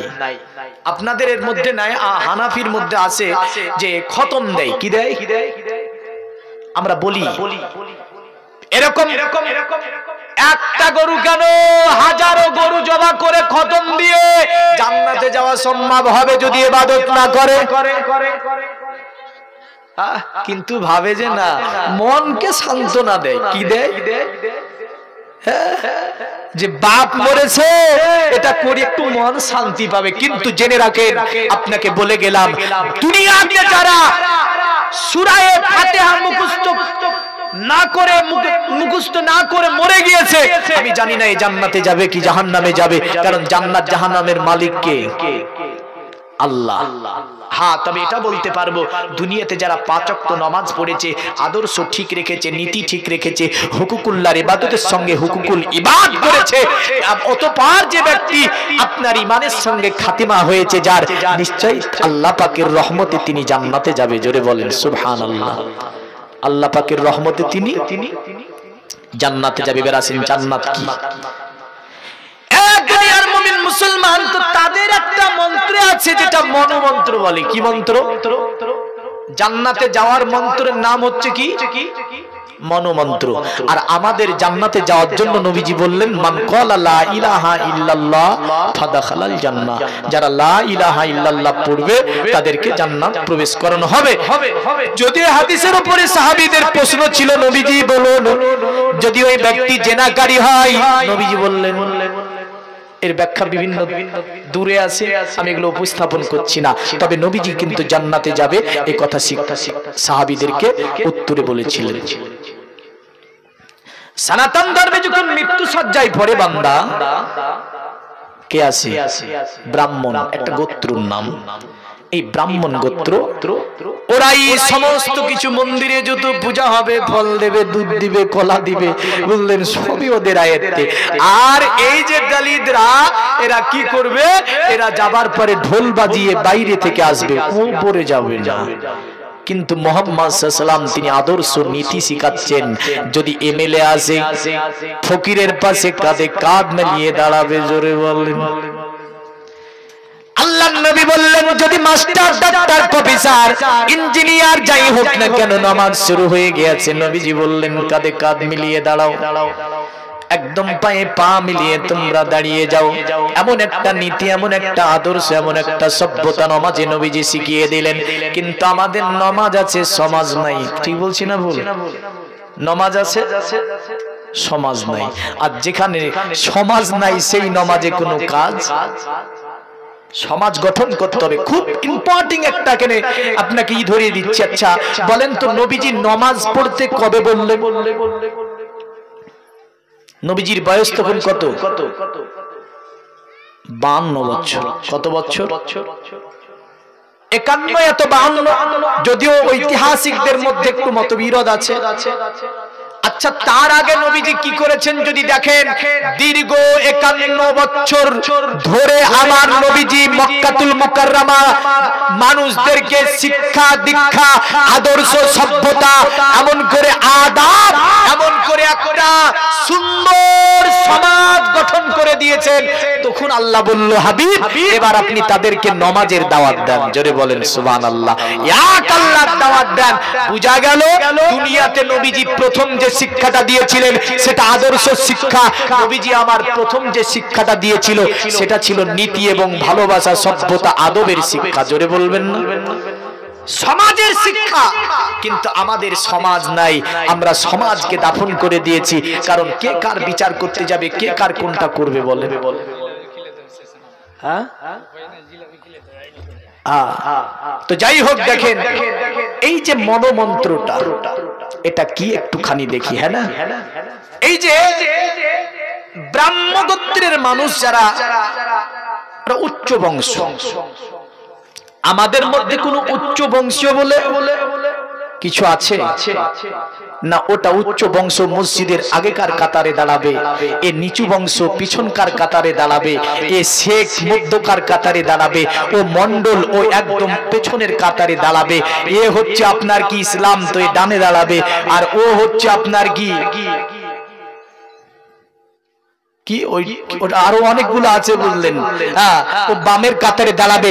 এমন কোন নীতি আদর্শ ইসলামে আছে? নাই। কিন্তু অন্য ধর্মের মধ্যে আপনি সেগুলো দেখতে পাবেন যে তারা মন্দিরে যেতে পারবে না, দ্বিতীয় নাম্বার পলিতা লাগাতে পারবে না, তৃতীয় নাম্বার হচ্ছে তারা আপনার এই যে গরু, এই গরুর ইতিহাসটা যদি বলি, দেখেন সোশ্যাল মিডিয়া আছে, আমি অত দূর বাড়াবো না। তবে গরুকে নিয়ে বেদে একটা মন্ত্র যদি পড়ে দিলে টাচে বুঝে নেবেন। বেদে আছে মধ্যবর্তীতা দেবাদাক্রান্তিকা কিতিতা বিষ্ণাং বক্ক ইদ সদা মেদা শাস্ত্রে চ শ্রীতা। এমন একজন মনীষী যার নামের প্রথম অক্ষর ম আর শেষ অক্ষর দ হবে। আচ্ছা বলেন, প্রথম অক্ষর ম আর শেষ অক্ষর দ হবে বিষ্ণা। হ্যাঁ, তবে এটাও প্রকাশ থাকে যেন আল্লাহকে বিষ্ণা বলে ডাকা হারাম। আল্লাহকে বিষ্ণা বলা যাবে? ওরা বিষ্ণা বলেছে। আচ্ছা, আল্লাহকে গড, এই কথাটাও শরীয়ত নিষেধ করেছে। কারণ গড যার গডেজ, এমন করে আল্লাহকে ঈশ্বর বলে যার ঈশ্বরই আছে, এই শরীয়ত নিষেধ করেছে এগুলো বলতে। আল্লাহকে কি বলতে হবে? আল্লাহ যিনি, আল্লাহ বলেই ডাকতে হবে। জোরে বলেন। সবচেয়ে উত্তম নাম হচ্ছে আল্লাহ। আল্লাহ নামটি বেদে একটা মন্ত্রে আছে 5 বার। কবার আছে বললাম? 5 বার। বাদ বাকি অন্য জায়গায় কখনো স্রষ্টা বলেছে, কখনো বিষ্ণা বলেছে আমার আল্লাহকে। এমন করে আমার আল্লাহকে বুঝাতে গিয়ে যেমন শ্রীমদ্ ভগবদ গীতাতে লিখেছে, পিতা হসি লোকস্য চরাচরস্য তপস্য পূজাচ্চ গুরু গরিয়ান তত সমহস্ত গতন্নয় হত্যপতিম প্রভাব। অতএব আল্লাহ যিনি সকলে মালিক, তিনি উনি হচ্ছে মালিক যিনি আল্লাহ হবে। এমন করে সকলের গুরু যিনি আল্লাহ তিনি। অতএব আল্লাহ সকলের গুরু। যদি পূজা করতে হয় ওনারই পূজা করতে হবে, ওনার ছাড়া আর অন্য কারো পূজা করা যাবে না। তবে বেদের মধ্যে আপনার একটা মন্ত্রেতে আমার আল্লাহ পাকের নাম একবার নয়, দুবার নয়। এ দুনিয়ার মুমিন মুসলমান, আল্লাহ বলেছে 5 বার। নামটা আপনি কিনতে থাকবেন। আপনার মন্ত্রে এইভাবে আছে, হোদা বিন্দু হোদা বিন্দু মহাশ্রিন্দ আল্লাহ জ্যেষ্ঠম শিষ্টম পুণ্য ব্রাহ্মণম আল্লাহ আল্লাহ রাসূল মুহাম্মদ রাকম্বর সাল্লাল্লাহু মাতলাম রূপমে কাম আল্লাহ বুকাম ইন্না কিলার দিকাম। আল্লাহ যিনি সকল দেবতার মেন দেবতা, তিনি আল্লাহ ছাড়া অন্য কোন আর দেবতা হতে পারে না। বলল আল্লাহ রাসূল মুহাম্মদ অতি বরণীয় নবী, তাকে মানতে হবে, তাকে জানতে হবে। বরস আল্লাহ আল্লাহ, আল্লাহই হচ্ছে আল্লাহ। আল্লাহর কখনো দ্বিতীয় হয় না। তবে আমরা অথর্ব বেদে দেখতে পাই, যদিও তারা আপনার এখানে এইভাবে বলেছে, কং ব্রহ্মদত্ত নহি না দত্তে কিঞ্চং কং দত্তং না দ্বিতীয় না তৃতীয় চতুর্থ না পঞ্চমে না পঞ্চম না ষষ্ঠম সপ্তম না পঞ্চমে না অষ্টম না নবম দশম না পঞ্চমে জয়তং বিদমি কিবৃতং বেদে। সেখানে বলল শুনে রেখে দে, আল্লাহকে এক বলো না, তাহাকে একক বলিয়া জানিতে হবে। এক আর এককের মধ্যে পার্থক্য আছে না নাই? এক সায়েন্সে যার ভাগফল বেরিয়ে যায়, কিন্তু এককের কোনো ভাগফল হয় না।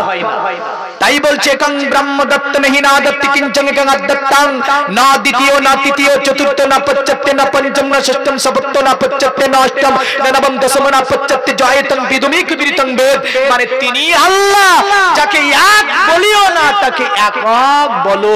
এমন করে না দ্বিতীয় বুঝতে অসুবিধা হচ্ছে, তিনি দ্বিতীয় তৃতীয় চতুর্থ পঞ্চম ষষ্ঠম সপ্তম অষ্টম নবম দশম কোনটাই হতে পারে না। জয়তং বিদুমিক বিদিতং বেদ, তাকে যারা একক বলিয়া জানিবে তাহারাই তাহাকে প্রাপ্ত হইবে। জোরে বলবেন না? তাকে একক বলিয়া যারা জানিবে তাহারাই তাহাকে প্রাপ্ত হইবে। তাহলে আল্লাহর সঙ্গে কারো শরীক করা যাবে? আল্লাহ যিনি তার সঙ্গে কারো শরীক হবে না। এখানে আরেকটা জিনিস মনে রাখবেন, তারা বিষ্ণা বলেছে আল্লাহকে। বিষ্ণার শব্দের অর্থ হচ্ছে গরু। কি গো? বিষ্ণা শব্দের অর্থ গরু। একটা তারা এই কারণে দেখবেন গরুর পূজা করে না, করে না, গরুর পূজা করে, একে সংস্কৃতি ভাষায় বিষ্ণা বলেছে। আর তাই মন্ত্রে আছে বিষ্ণাং ভক্ত ইদ সদমেদা শাস্ত্রে চ শ্রীতা। এমন একজন মনোঋষি আসবে যার নামের প্রথম অক্ষর হবে ম, আর শেষ অক্ষরটা হবে দ। বলেন আমাদের নবীর নামের প্রথম অক্ষর কি? কি গো? মা শেষ অক্ষর হচ্ছে দ। বলল বিষ্ণাং ভক্ত ইদ সদমেদা শাস্ত্রে চ শ্রীতা। ওই মনোঋষিটা দুনিয়ার জমিনে আসার পরে গরুর গোশত ভক্ষণ করাকে সর্বকালের জন্য যিনি শাস্ত্র অনুযায়ী বৈধ ঘোষণা করবেন, তাকে মান্য করা জাতি ধর্ম বর্ণ নির্বিশেষে অপরিহার্য হবে। তাকে মানলে ধর্ম হবে, আর তাকে না মানলে ধর্ম হবে না। দুনিয়ার মমিন মুসলমান, আমি বলতেছিলাম মনমন্ত্রীর কথা। মনমন্ত্রীতে কি লেখা আছে আপনারা জানেন? কারণ আমরা যেমন যাবার পরে মৃত্যু সজ্জিত ব্যক্তিকে তওবা পড়িয়ে দিই, ইস্তেগফার পড়ানোর পরে একটুখানি আপনার কলেমা পড়ানোর চেষ্টা করি। কারণ এই কলেমা সে পড়েছে কি পড়েনি জানি না, কর্তব্য অনুযায়ী এক ভাই দ্বিতীয় ভাইকে পড়িয়ে দেয়, বা ইমাম সাহেব আপনার মুসল্লিকে একটু শুদ্ধ করে পড়ানোর চেষ্টা করে। পৃথিবীর মুমিন মুসলমান অনুরূপ সনাতন ধর্মের পণ্ডিতেরা আসার পরে আপনার কি করে জানেন? তারা আসার পরে আপনার বসে যায়, মৃত্যু সজ্জ ব্যক্তিকে বলে এখান থেকে ওই তুলসী তলায় লাগাতে হবে। কারণ প্রতিটি সনাতনের বাড়িতে একটা তুলসী গাছ অবশ্যই থাকবে, না থাকবে না? আচ্ছা, তুলসী গাছ, এই গাছটা কি কোনো দোষ করেছে গো? আমরা রবীন্দ্রনাথ ঠাকুরের একটা তুলসী গাছের কাহিনী পড়েছেন? ভারত বাংলাদেশ থেকে যখন এই যে ওখানকার হিন্দুরা এখানে পালিয়ে আসলো, আর এখানকার মুসলিমরা ওখানে পালালো, ওরা এসে এদিক নিল ওদের ঘর ওরা নিল, তো গিয়ে দেখছে একটা তুলসী গাছ লাগানো আছে। হ্যাঁ, খুব সুন্দর জ্ঞানমূলক কথা রবীন্দ্রনাথ ঠাকুর সেখানে দিয়ে গিয়েছিলেন। তো তুলসী গাছেরও একটা পূজা ওরা করে। তো তুলসী গাছের গোড়ায় আপনার তুলসী গাছের গোড়ায় লাগানো হয়। বান্দাকে বলে শোন বান্দা, অতএব তুই যদি স্বর্গ যেতে চাস, একটা তোকে কথা বলবো, তবে আপনার যদিও আপনার ওই কথাটা বলতে গিয়ে কি করে জানেন? চতুর্দিকে 4-5 জন দাঁড়িয়ে থাকবে, হাতে একটা করে ঢোল থাকবে। এই ঢোলটা বাজানোর পেছনে কারণ আছে অনেকগুলি। কারণ ঢোলটা যদি না বাজায় মন্ত্রের শব্দগুলো স্মৃতিগোচর হয়ে যেতে পারে, আর মন্ত্রের শব্দ যদি স্মৃতিগোচর হয়ে যায়, আর পণ্ডিতকে যদি বলে পণ্ডিত এই যে মন্ত্রটা বললে মানেটা বলো, তো কি বলবে? পণ্ডিত বলে ঢোলের বাড়ি মার, ঢোল বাজানো হয় আর বলে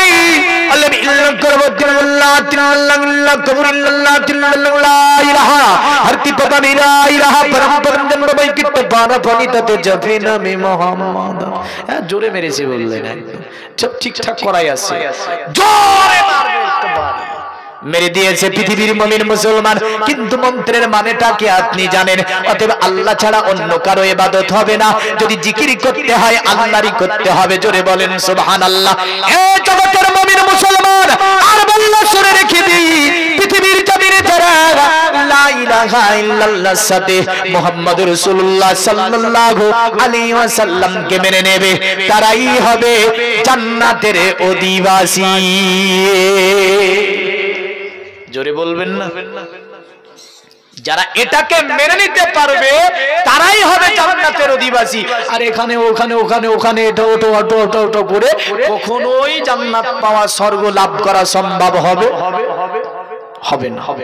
এই দুনিয়ার মুমিন মুসলমান, যার কারণে পৃথিবীর জমিনে আমরা যদি দেখতে যাই, পৃথিবীতে আপনার এই যে পৃথিবীটাকে চলমান করে যে কিতাবটা রেখেছে, সমগ্র পৃথিবীটাকে যে আপনার কিতাব চলমান করে রেখেছে, এই কিতাবটার নাম হচ্ছে আল কোরআন। কিন্তু আল কোরআন আমরা মনে করেছি হয়তো নামাজ পড়তে গিয়ে আল কোরআন লাগে, বাচ্চা ফোকাতে গিয়ে আল কোরআন লাগে, এমন করে আপনার পানিতে ফুক দিতে গিয়ে আল কোরআন লাগে, এমন করে আমরা মনে করি তাবিজ লেখার জন্য হয়তো আল কোরআন, এমন করে আমরা অনেক সময় অনেক ধরনের আপনার ভেবে থাকি। কিন্তু মনে রাখবেন না, এ তো কোরআনের কাছে একটি সাধারণ বিষয়। নামাজে কোরআন লাগবে তো একটি আমার আল্লাহ বলে দিয়েছে, এই কোরআন দিয়ে তোমরা নামাজ পড়বে। কিন্তু আমার আল্লাহ তো এটাও বলেছে, এই কোরআন দিয়ে তোমরা পরিবার চালাবে, এই কোরআন দিয়ে তোমরা গ্রাম চালাবে, এই কোরআন দিয়ে তোমরা পঞ্চায়েত চালাবে, এই কোরআন দিয়ে তোমরা দেশ চালাবে, এই কোরআন দিয়ে তোমাদের ব্যবসা বাণিজ্য থেকে নিয়ে, তোমাদের শিক্ষা দীক্ষা থেকে নিয়ে, তোমাদের রাজনৈতিক জীবন থেকে নিয়ে, অর্থনৈতিক জীবনে যা কিছু করবে সমস্ত আল কোরআনকে ফলো করে জোরে বলেন সুবহানাল্লাহ। এই জগতের মুমিন মুসলমান, শুধু তাই নয়, আমার আল্লাহ বলে এই পৃথিবীর মানব, যেখানে তুমি বাধা প্রাপ্ত হয়ে যাবে সেখানে তোমাকে আল কোরআনের কাছে আসতে হবে। আপনি কি জানেন পৃথিবীর জমিনে একটা যেমন করে দুটি সমুদ্রের ছোট্ট একটা বর্ণনা দিই, অতঃপর বেদে আবারও ফিরে আসবো। একটা সমুদ্রের নাম হচ্ছে আপনার আটলান্টিক মহাসাগর, আর একটার নাম হচ্ছে পারস্য সাগর।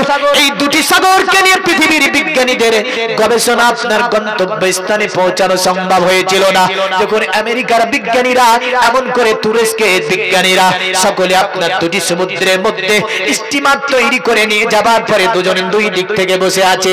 একটা পানি আপনার দেখা যাচ্ছে লবণাক্ত, আরে একটা পানি আপনার কি মিঠা।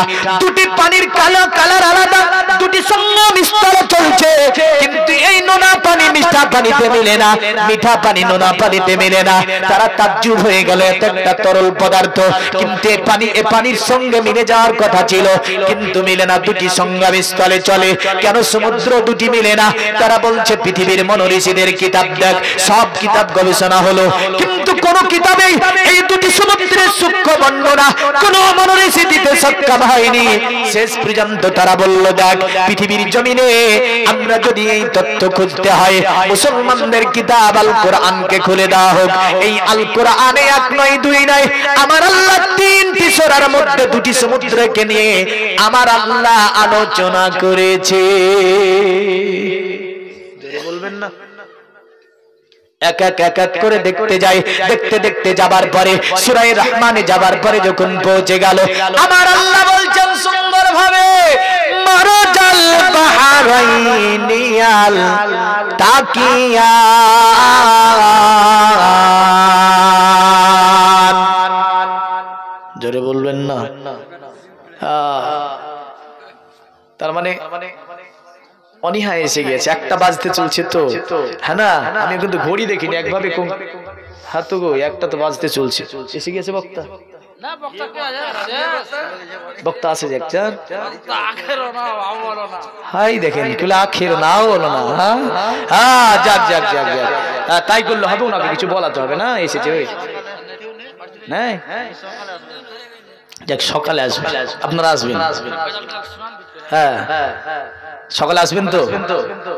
তোমার সৃষ্টি যদি হয় এত সুন্দর, না জানি তাহলে খোদা তুমি কত সুন্দর, তুমি কত সুন্দর। জোরে বলেন। যে পাখি উড়ে যায় সুদূরে,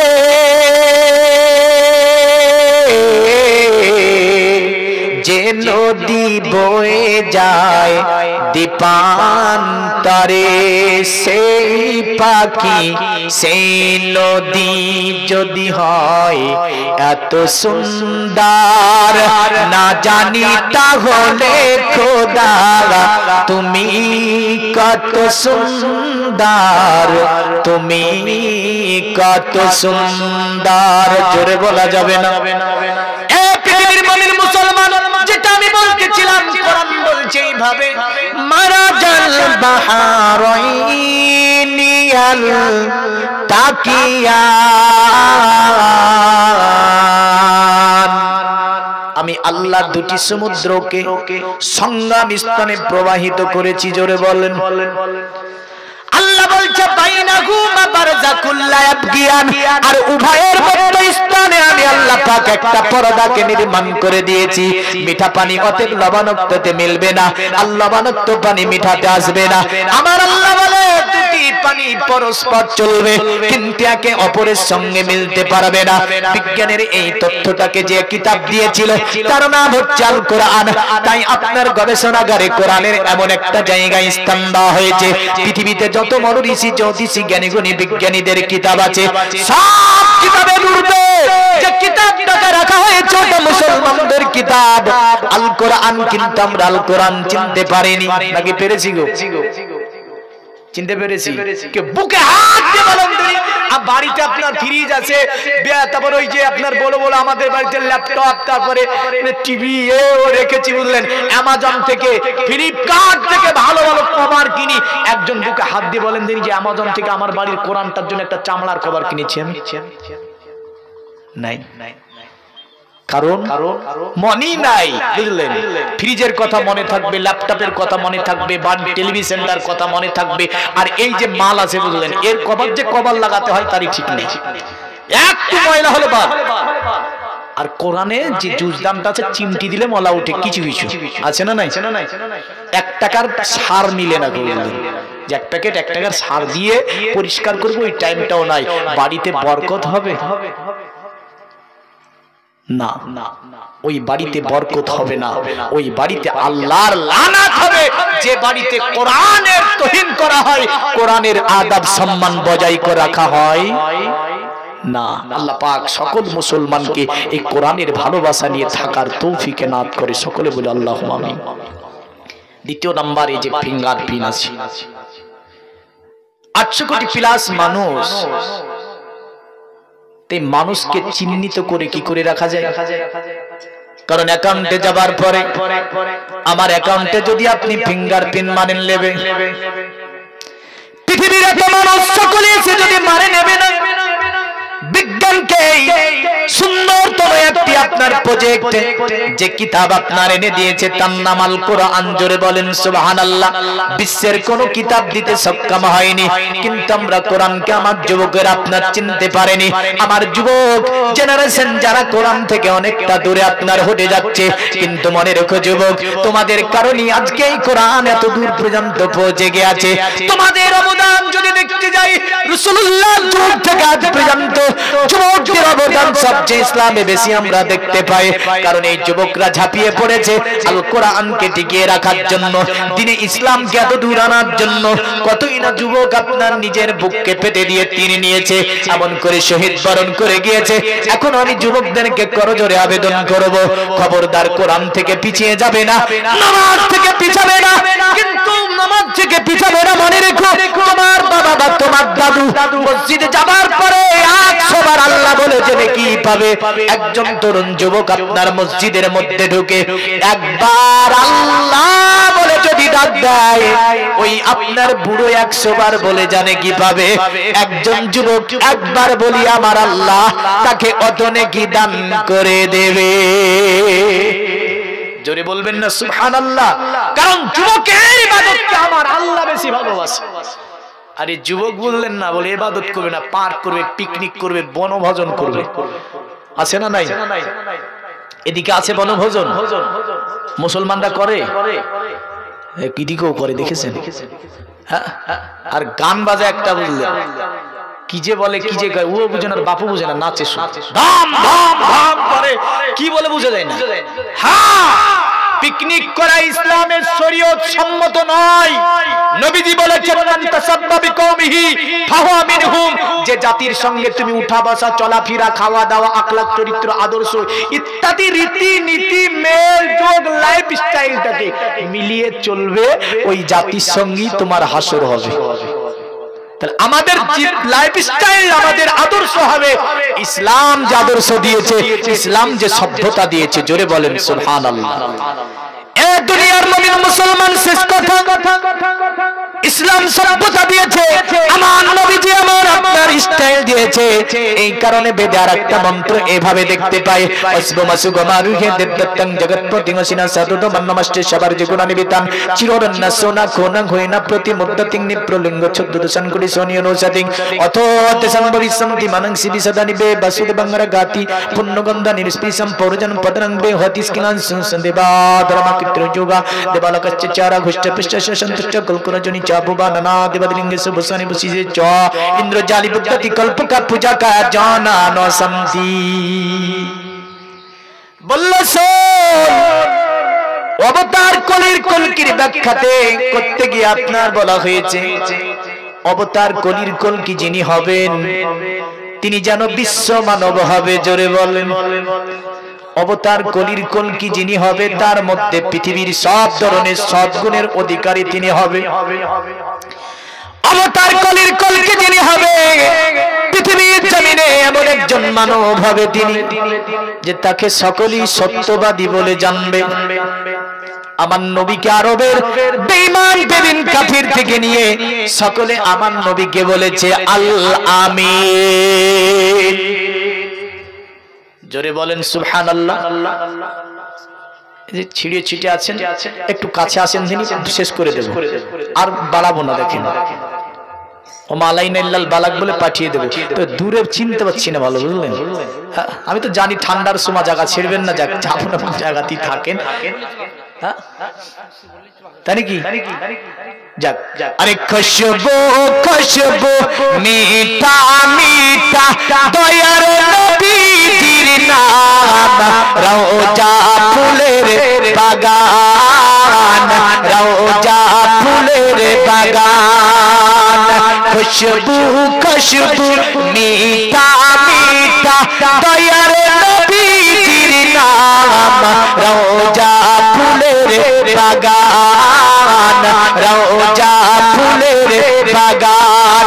মদিনা শরীফে অলি গলিতে কতই না ধুমধাম, রওজা ফুলের বাগান, রওজা ফুলের বাগান।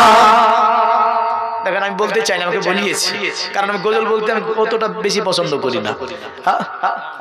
আর একটা করে আল্লাহ আল্লাহ নূরি তাজাল্লা চমকাই পিয়ার গলিতে, দয়ার নবীজির গলিতে, দয়ার নবীজির গলিতে। আল্লাহ আল্লাহ নূরি তাজাল্লা চমকাই পিয়ার গলিতে, দয়ার নবীজির গলিতে, দয়ার নবীজির গলিতে। বাজি মে নুরানি, বাজি মে নুরানি, রাত নুরানি, দেখো জান্নাতের বাগান, রওজা ফুলের বাগান, রওজা ফুলের বাগান। জোরে বলি মুসলমান, শেষ কথা বলি তাই আপনার পণ্ডিত বলেছিল শুনে রেখে দে, ওই নবীকে চিনতে যদি অসুবিধা হয়, মানতে যদি অসুবিধা হয়, অবতার কলির কলকির কিছু পরিচয় আমরা দিয়ে যাচ্ছি। বলল বলে দাও তিনি কেমন হবে, বলে চেহারার বর্ণনা দিতে পারবো না, চিররন্না সোনা কুনাং হয়ে না প্রতি মুদ্দাতিং, তার চেহারা যেন 14 তারিখের লাইটের চেয়েও উত্তম হবে। জোরে বলবেন না? আমার নবীজির চেহারা চাঁদের চেয়ে উত্তম, চাঁদ লজ্জা করত নবীকে দেখে, এত নবীকে আল্লাহ চেহারা দিয়েছিল। জোরে বলেন সুবহানাল্লাহ। মায়েশা বলেন মিশরের সম্ভ্রান্ত পরিবারের সুন্দরী মহিলারা ইউসুফ নবীকে দেখে তাদের উংলি কর্তন করেছিল। ওই স্টেজে যদি আমার দয়ার নবীকে দাঁড় করিয়ে দেওয়া হতো তাদের হালকুম কেটে যেত, জানতে পারত না। এ হচ্ছে রাসূলুল্লাহ। হ্যাঁ, তো বেদে বলল চিররান্না সোনা কোনাং হইনা প্রতি মুদ্দাতিং, আখেরি নবী যিনি হবে তিনার চেহারা লাইটের চেয়ে উত্তম হবে। বলল তাকে চিনতে অসুবিধা হলে নেত্রলিঙ্গ 14 দশান কোটি সোনিয় নসাতি বলল শোন তাকে যদি চিনতে অসুবিধা হয় অতএব ওই নবীজি দুনিয়াতে আসবে খাতনা করা অবস্থায়। জোরে বলবেন না। মায়েশা থেকে হাদিস আছে, মায়েশাকে নবীজি বলে আয়েশা দুনিয়ার জমিনে আমি রাসূলুল্লাহ তিনটি জিনিস নিয়ে এসেছি।